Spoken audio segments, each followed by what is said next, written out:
Hey, this is Stuns and Roses from Cyber Supply Drop, and today I want to talk about how our tools affect the network that we're using them on. I'm going to go over utilizing Wireshark for demonstration purposes to show you exactly what happens when you launch an Nmap scan versus a regular ping scan, and why it's important to keep the amount of traffic that you put on the network and the amount of time you put it on there into consideration when you're looking at doing penetration testing or red team engagements. I just want to demonstrate an important point. I have Wireshark here for capturing purposes. I want to show you what a traditional ping looks like in Wireshark. So I'm going to go ahead and ping the host here. And we see that we have 8 packets that transferred here. We got the request, reply, request, reply, request, reply, so on and so forth. Now I want to show you what it looks like when you actually do a ping scan with Nmap against the same host. Get something a little bit different here, right? So we have the echo ping request, looks pretty familiar.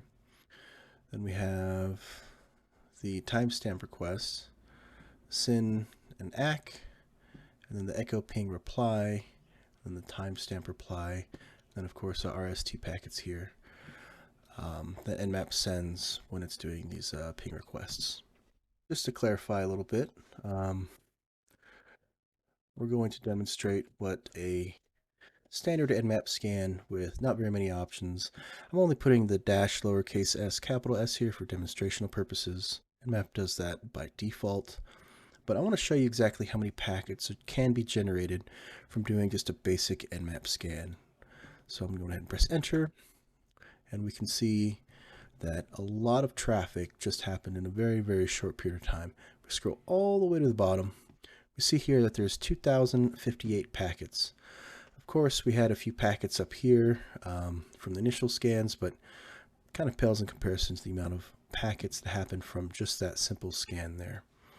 So what I'm going to do next is I'm going to demonstrate a little bit more about what happens on the network when we scan.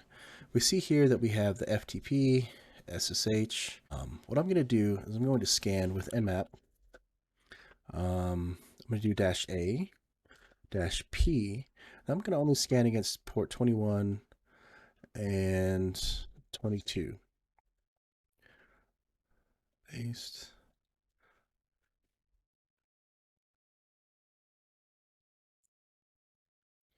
And this way we'll be able to see what this traffic looks like just scanning against 2 services, while doing -A to enumerate services, do OS discovery, and fingerprinting, as well as run some automated scans so that we can get more information about our target here.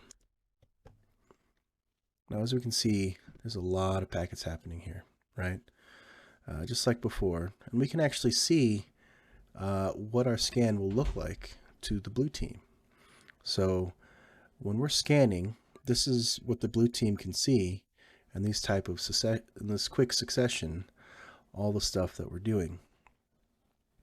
So knowing and understanding what this looks like from the blue team's perspective, based on what you're doing as the red team